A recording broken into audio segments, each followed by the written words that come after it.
बच्चों good morning. आज हम कक्षा 9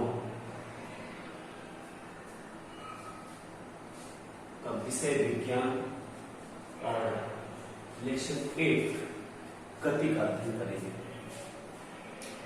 गति क्या होती है, सबसे पहले समझेंगे गति क्या होती है। जैसे आप देखते हैं कि दैनिक जीवन में आप साइकिल से स्कूल जाते हैं, गाड़ी सड़क पे चलती है, तो कहा जाता है कि ये गतिमान है, लेकिन वास्तव में गति है क्या? गति और विराम दोनों एक दूसरे के अपोजिट हैं। कब हम कहेंगे कि कोई वस्तु गति अवस्था में है और कब कहेंगे कि वो विराम अवस्था में है। यदि वस्तु समय के साथ साथ अपनी स्थिति में परिवर्तन करती है तो वो गति अवस्था में कहलाती है, और यदि समय के साथ साथ वो अपनी स्थिति में परिवर्तन नहीं करती है तो उसे हम विराम की अवस्था में कहते हैं। तो यहाँ पे सबसे पहले दो चीजें हमको समझनी है। एक तो गति की अवस्था,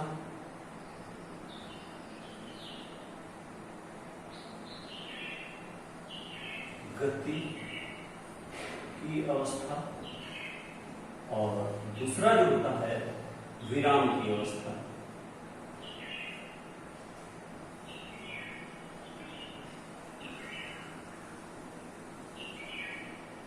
गति की अवस्था में कम हम कहेंगे वस्तु को, यानी जब किसी निश्चित रेफरेंस पॉइंट के संदर्भ में यदि वस्तु की स्थिति समय के साथ साथ बदल जाती है, यानी कि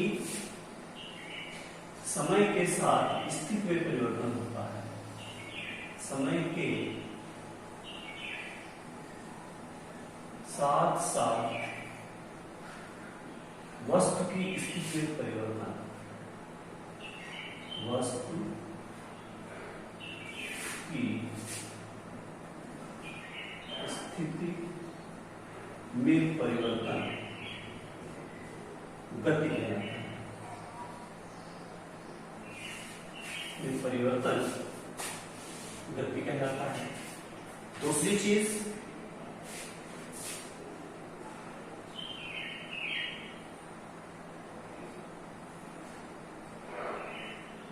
समय के साथ साथ यदि वस्तु की स्थिति में कोई परिवर्तन नहीं होता है, स्थिति में कोई परिवर्तन नहीं, कोई परिवर्तन नहीं होता है,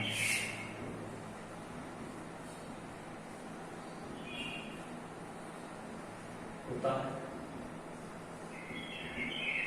यानी कि जैसे आपने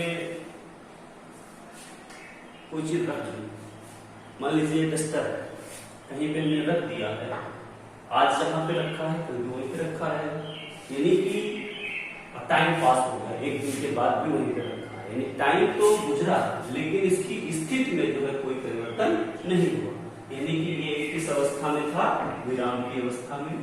और दूसरा जो होता है, जैसे आप साइकिल से घर से कहीं बाहर गए तो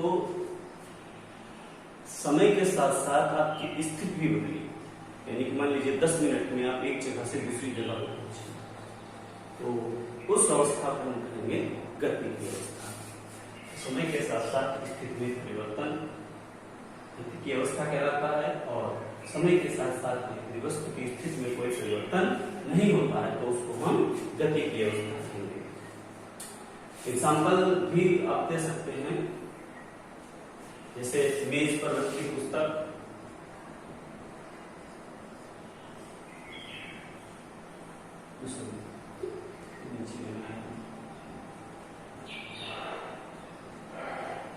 मेज पर रखी पुस्तक, इसमें आप दे सकते हैं सड़क पर चलती साइकिल।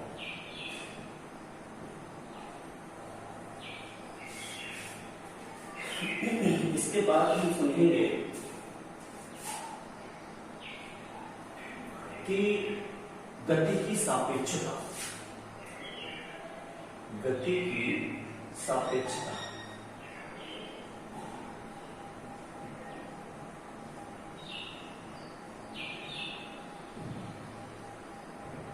सापेक्षता का मतलब है कि कोई भी वस्तु लगातार किसी एक बिंदु के सापेक्ष गति में हो सकती है तथा दूसरे बिंदु के सापेक्ष वो स्थिर अवस्था में भी हो सकती है, विराम अवस्था में ही हो सकती है। इसको हम कहते हैं गति की सापेक्षता। इसको एक एग्जांपल के माध्यम से समझेंगे। जैसे आपने कभी ट्रेन में सफर किया हो तो आप देखेंगे कि जो ट्रेन के बाहर पेड़ पौधे खड़े हुए हैं वो लगेगा कि आपको गतिमान है, यानी कि पीछे की ओर भाग है। लेकिन जो आपके साथ में यात्री बैठे हुए हैं वो स्थिर अवस्था में होते हैं तुम्हारे सापेक्ष। तो कहने का मतलब है यदि बाहर कोई व्यक्ति खड़ा है तो उसके लिए वो पेड़ स्थिर है, लेकिन तुम्हारे लिए वो गतिमान है। तो पेड़ों की दोनों अवस्थाएं हैं, मतलब बाहर जो व्यक्ति है उसके सापेक्ष वो स्थिर है और अंदर जो सब चल रहा है उसके सापेक्ष वो गतिमान है। इसको और अच्छे से समझिए कि गति और विराम दोनों सापेक्ष शब्द हैं एक दूसरे के। जैसे हम जितनी चीजें पृथ्वी पे हैं वो एक दूसरे के सापेक्ष जैसे स्थिर है। जैसे मैं हूं और मान लीजिए यहाँ पे एक मेज पड़ी हुई, तो दोनों स्थिर अवस्था में है, हमारे सापेक्ष मेज स्थिर है। लेकिन यदि इसी को हम अंतरिक्ष से स्पेस से कोई देखेगा तो पृथ्वी चल रही है, तो पृथ्वी पे जितनी सारी वस्तुएं हैं वो भी गतिमान है। तो वो अंतरिक्ष में स्थित व्यक्ति के लिए वो वस्तु या वो मेज गतिमान है। तो कोई भी वस्तु स्थिर और विराम दोनों अवस्थाओं में हो सकती है, किसी एक बिंदु के सापेक्ष स्थिर और किसी दूसरे बिंदु के सापेक्ष वो गतिमान हो सकती है। इसी को हम कहते हैं गति की सापेक्षता।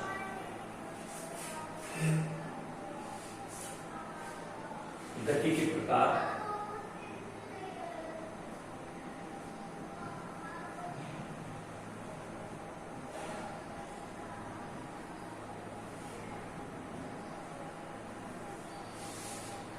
गति अलग अलग प्रकार से वस्तुएं गति करती हैं।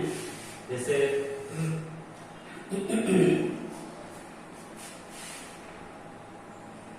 नंबर सरल रेखा में गति,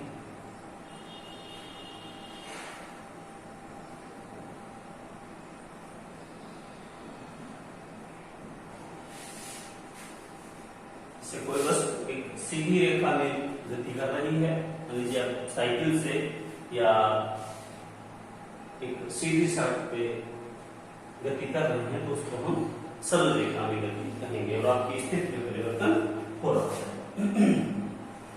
दूसरी एक होती है वृत्ताकार गति।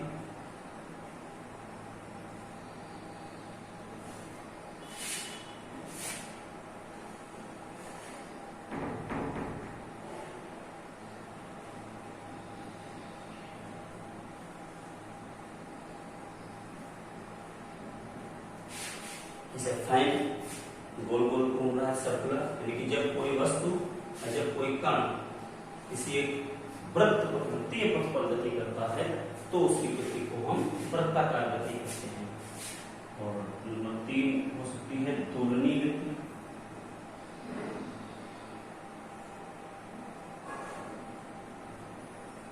इसे घड़ी का पेंडुलम देखा है कि एक मध्यमान स्थिति के इधर उधर दोनों लगभग एक सीधी रेखा में जो गति करता है वो गति कहलाती है दोलनीय गति, जो घड़ी का पेंडुलम होता है।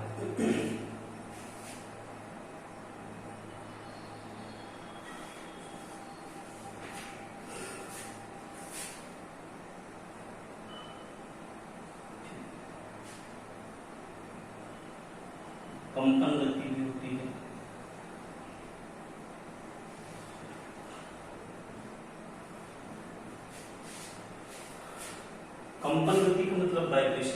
जैसे किसी चीज को किसी से हम मारते हैं तो उसमें कंपन उत्पन्न हो जाते हैं, उसी को हम कंपन कहते हैं।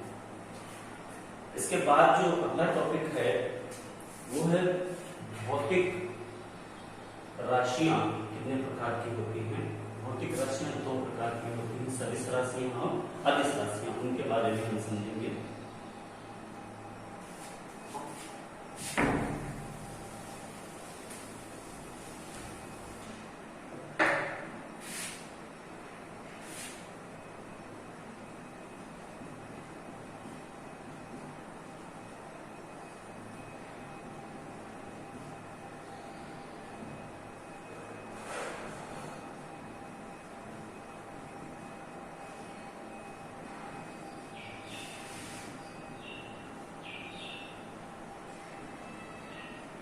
नंबर 1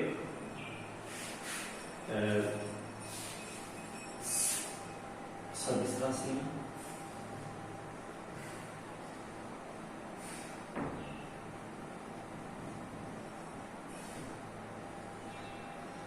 वेक्टर क्वांटिटीज, इंग्लिश में भी लिख दीजिए वेक्टर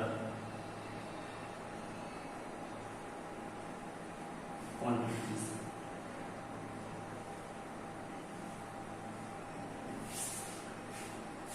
वे भौतिक राशियां जिन्हें पूर्णतया व्यक्त करने के लिए परिमाण और दिशा दोनों की आवश्यकता होती है, भौतिक राशियां कहलाती हैं, वो सदिश राशि कहलाती हैं। और दूसरी जो है सदिश राशि।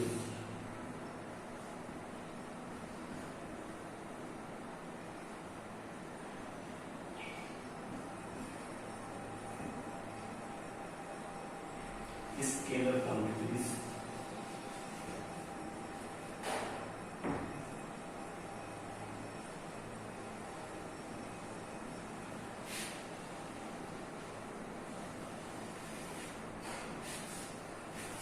वे भौतिक राशियां जिन्हें पूर्ण रूप से व्यक्त करने के लिए सिर्फ परिमाण की आवश्यकता होती है, दिशा की नहीं, अदिश राशि कहलाती है।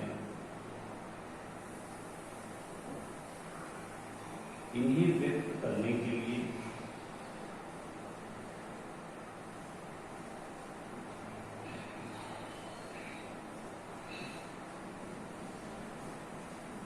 परिमाण, परिमाण का यहाँ पे मतलब है मैग्नीट्यूड, इंग्लिश में भी लिख सकते हैं मैग्नीट्यूड, तथा दिशा डायरेक्शन।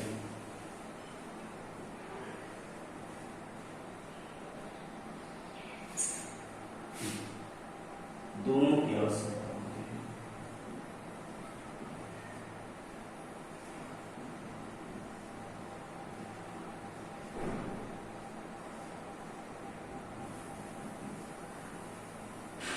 जैसे वेग, विस्थापन, त्वरण, बल आदि। इसे समझिए इसको। अब यहाँ पे दो शब्द आए, एक आया है परिमाण और दूसरा है दिशा। तो इनके बारे में अच्छे से समझना कि व्यक्त करने के लिए परिमाण और दिशा दोनों की आवश्यकता है। इसको सिंपल तरीके से समझना है। जैसे कोई भी एग्जांपल लेते हैं, मान लीजिए हमने ले लिया बल। बल एक सदिश राशि, बल मतलब फोर्स। जैसे किसी चीज पे आप बल अप्लाई करते हैं, मान लीजिए इस पे हमने बोर्ड पे ऐसे बल अप्लाई किया हाथ से, तो जो बल हमने अप्लाई किया है उसकी मात्रा, कितना बल अप्लाई किया, वो कहलाएगा उसका परिमाण। दूसरी चीज आती है डायरेक्शन, हमने किधर बल अप्लाई किया, वो क्या होता है, वो होता है अंदर की ओर से। तो बल सदैव किसी न किसी डायरेक्शन के साथ ही अप्लाई किया जाता है, या किसी न किसी डायरेक्शन में बल अप्लाई होता है, तो बल में सदिश राशि। इसी तरीके से वेग, वेग मतलब यदि कोई वस्तु एक समान चाल से किसी दिशा में चल रही है तो उसको हम वेग कहेंगे। विस्थापन, विस्थापन भी सदिश राशि है। और त्वरण, अदिश राशियां क्या है, इन्हें व्यक्त करने के लिए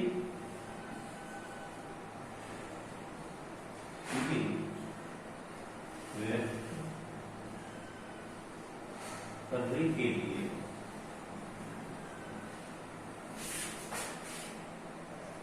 केवल परिमाण की आवश्यकता होती है, केवल परिमाण की आवश्यकता होती है, दिशा की नहीं।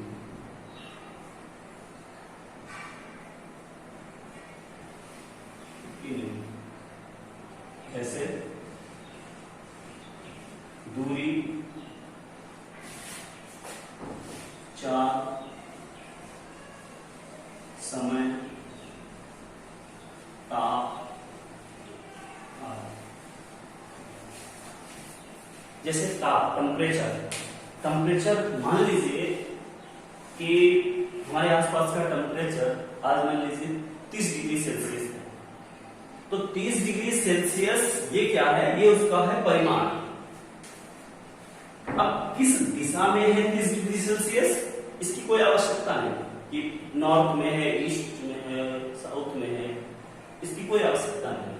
वो सिर्फ उसी से पूर्णतया व्यक्त हो गया कि आज का टेम्परेचर 30 डिग्री सेल्सियस है, तो ये पूर्ण रूप से व्यक्त हो जाता है सिर्फ परिमाण के द्वारा।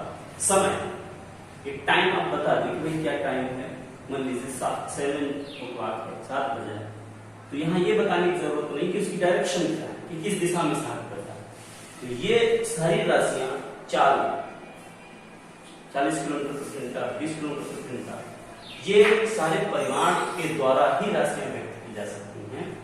तो ऐसी राशियों को हम कहते हैं अदिश राशियां, जिनको परिमाण व दिशा व्यक्त करने के लिए दोनों की आवश्यकता होती है, वे सदिश राशि।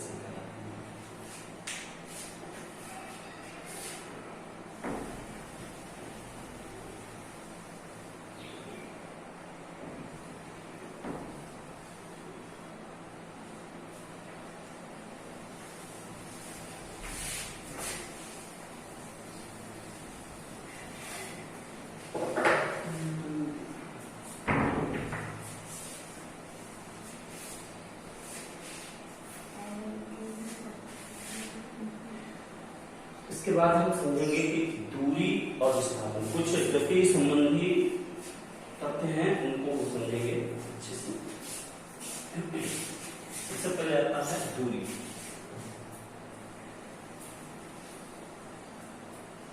दूरी को इंग्लिश में कहते हैं डिस्टेंस।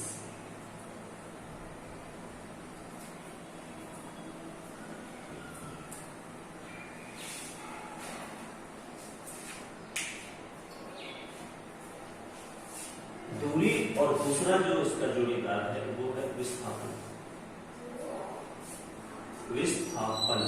विस्थापन को हम इंग्लिश में कहते हैं डिस्प्लेसमेंट।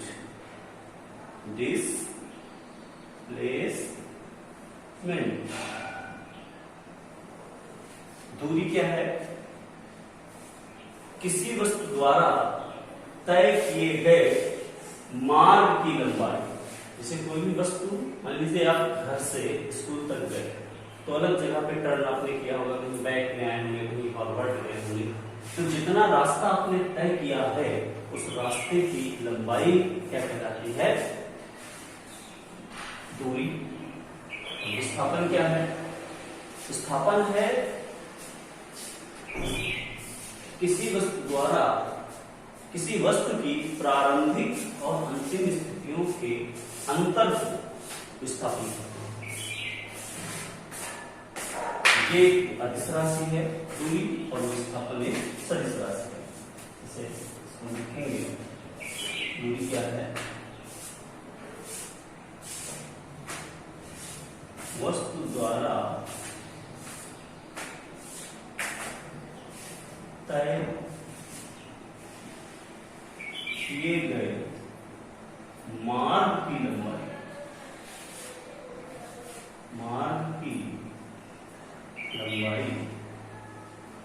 दूरी कहलाती है।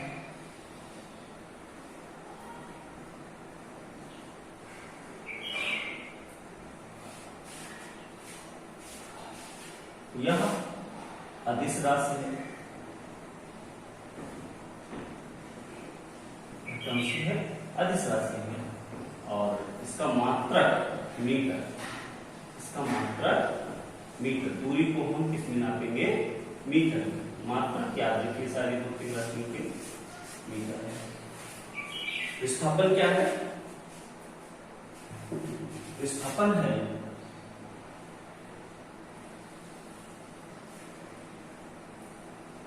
किसी वस्तु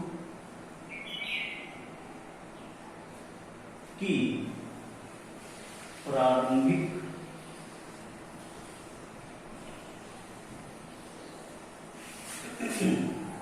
व अंतिम स्थितियों के अंतर, अंतिम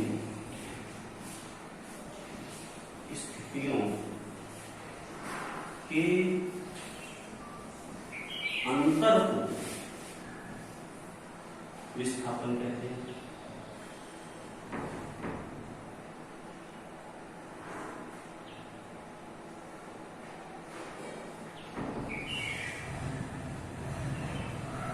यह सदिश राशि है।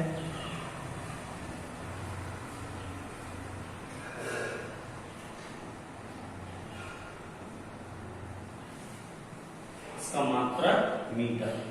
मात्रक दोनों का सेम होता है।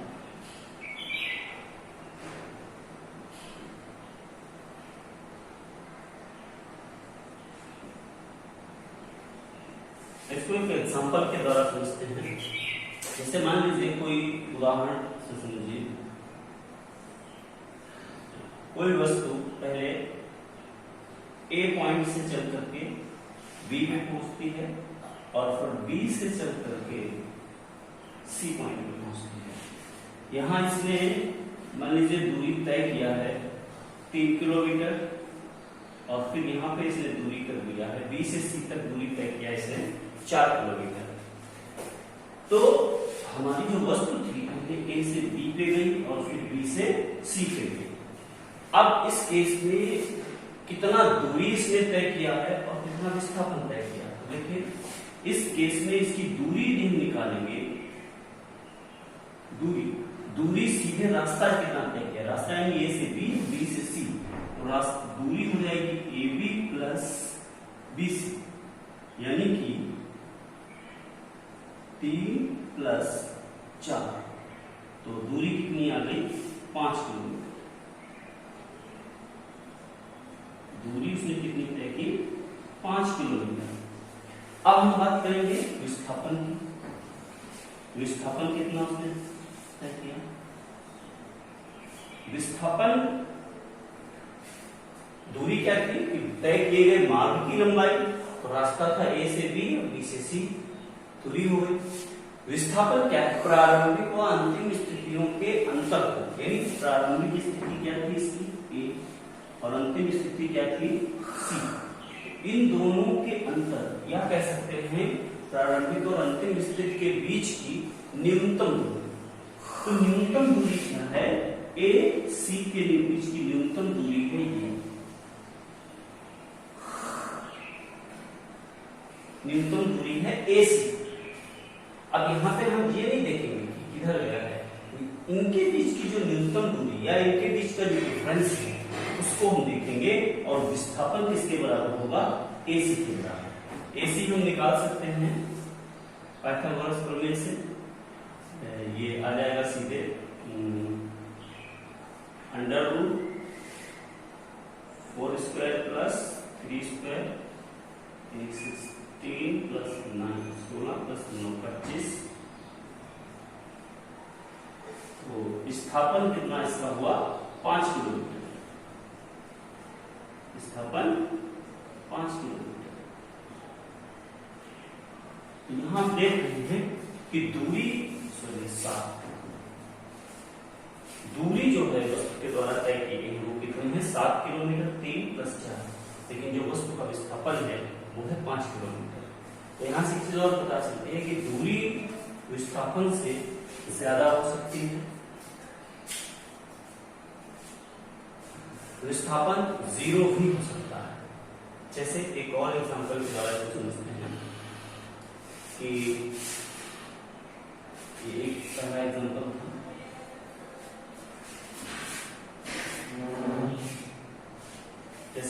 कोई वस्तु h ऊंचाई तक ऊपर जाती है और फिर वापस लौट के आ जाती है नीचे, तो उसका विस्थापन कितना होगा?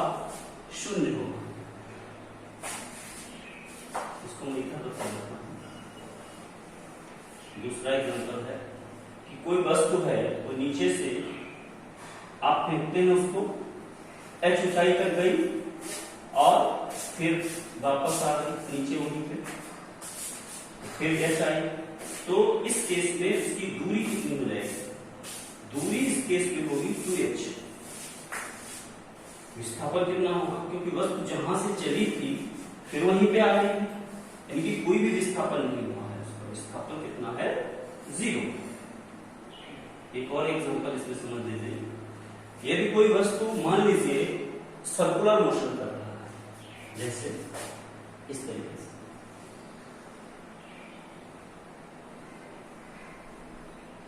एक पॉइंट से वो चलता है और चल करके फिर यहीं पे आ जाता है घूम करके, तो इस केस में भी दूरी कितनी हो जाएगी? दूरी तो हो जाएगी उसकी परिधि के बराबर, यानी कि 2πr, और विस्थापन हो जाएगा 0। ये कब होगा? जब वो पूरा चक्कर लगा देता है, पूरे चक्कर के लिए।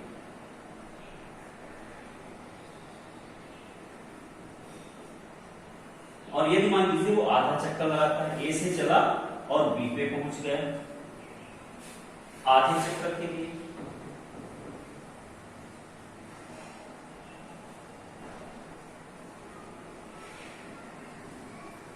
आधे चक्कर में क्या होगा कि वो वस्तु चली है यहां से और यहां पहुंच गई, तो इस केस में उसके द्वारा चली गई दूरी कितनी होगी? आधी, यानी परिधि की जो है आधा, परिधि होती है 2πr, यानी अब दूरी उसने कितना तय किया? इसका आधा, 2πr का आधा, यानी कि ये आ जाएगा πr।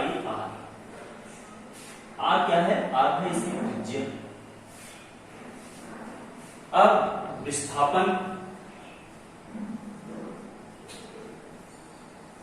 कैसे निकालेंगे? विस्थापन निकालने के लिए हम देखेंगे कि प्रारंभिक और अंतिम स्थितियों के बीच की न्यूनतम दूरी कितनी है? AB। ये विस्थापन जो होगा वो AB के बराबर होगा, और AB क्या है? AB इसका व्यास है, यानी R प्लस R, यानी कि आ जाएगा R प्लस R। तो विस्थापन इस केस में कितना होगा? 2R। ये इंपॉर्टेंट एग्जांपल्स हैं, इसको अच्छे से ध्यान रखिए, एग्जाम की दृष्टि से भी फॉलो सकते हैं। तो इस प्रकार आपने दूरी विस्थापन के बारे में समझा। दूरी तय किए गए मार्ग की लंबाई को कहते हैं, और विस्थापन क्या है? प्रारंभिक और अंतिम स्थितियों के अंतर को, या प्रारंभिक और अंतिम स्थितियों के बीच की न्यूनतम दूरी को हम विस्थापन कहते हैं। एग्जाम्पल्स के द्वारा भी आपने समझा कि कैसे हम दूरी निकाल सकते हैं और कैसे विस्थापन निकाल सकते हैं अलग अलग केसेस में इन एग्जाम्पल्स के द्वारा।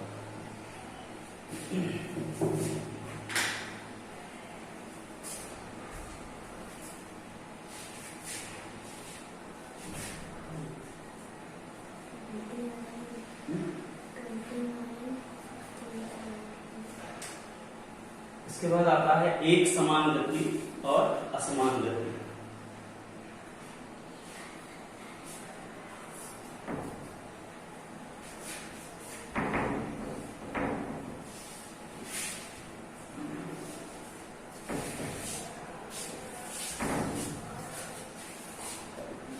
एक समान गति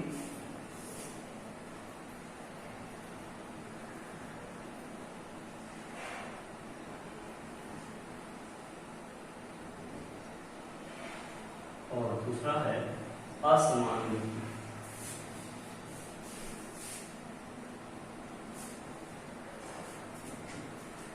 यूनिफॉर्म मोशन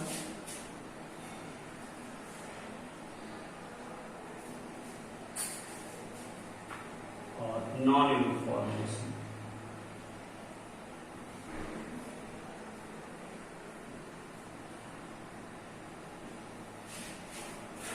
एक समान गति क्या होती है और असमान गति क्या होती है, इसके बारे में आप समझेंगे।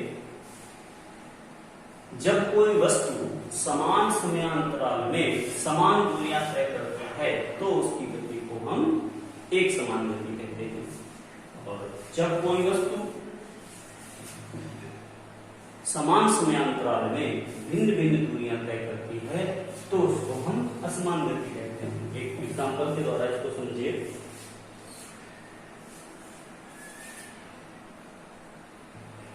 जैसे आप मोटरसाइकिल से हैं तो पहले 20 मिनट में आप 1 किलोमीटर रास्ता तय किया, अगले 20 मिनट में फिर 1 किलोमीटर रास्ता तय किया, फिर अगले 20 सेकंड में फिर 1 किलोमीटर रास्ता तय किया, यानी कि समान टाइम में समान दूरी आप तय कर रहे हैं, तो इसको हम कहते हैं एक समान गति। अब उल्टा मान लीजिए आप जा रहे हैं, रास्ते में भीड़ भाड़ या कोई आ जाता है तो पहले 20 सेकंड में मान लीजिए 1 किलोमीटर आप चले, फिर अगले 20 सेकंड में आप आधे किलोमीटर चल पाए, और फिर अगले में 2 घंटे आप चल लिए। तो अलग समान समयांतराल में जब भिन्न भिन्न दूरियां वस्तु तय करती है तो उसको हम असमान गति कहते हैं। तो इसको हम कहेंगे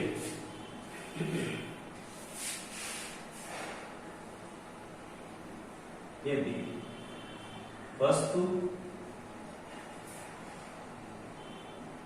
समान समयांतरालों में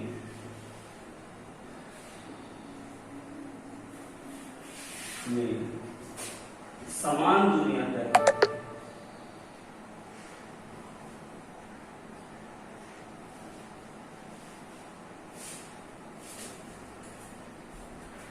है तो उसकी गति एक समान गति कहलाती है। यदि वस्तु समान समयांतराल में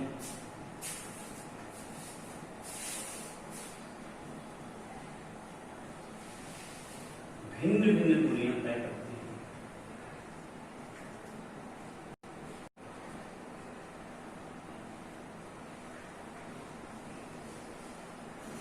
तो उसकी गति असमान गति कहलाती है। एग्जाम्पल जैसे आपको बताया था कि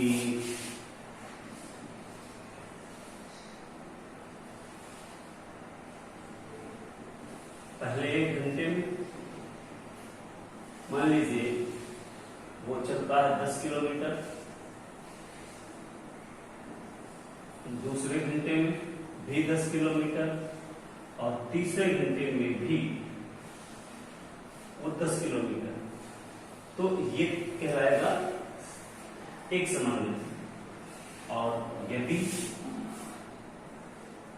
पहले घंटे में वो 10 किलोमीटर चलता है, दूसरे घंटे में वो 8 किलोमीटर चलता है और तीसरे घंटे में वस्तु तो मान लीजिए 12 किलोमीटर चलती है, यानी टाइम तो सेम है, समान समयांतराल में भिन्न भिन्न दूरी तो असमान गति, और समान समयांतराल में समान दूरी तय करती है तो उसको हम एक समान गति कहते हैं। तो इस तरीके से हमने ये समझा। आगे का शेष ठीक है, तो आज इतना ही। शेष इसका भाग हम नेक्स्ट पढ़ेंगे। नेक्स्ट टॉपिक उसको आप पढ़िए, आगे हम चाल और वेग के बारे में स्टडी करेंगे, त्वरण के बारे में।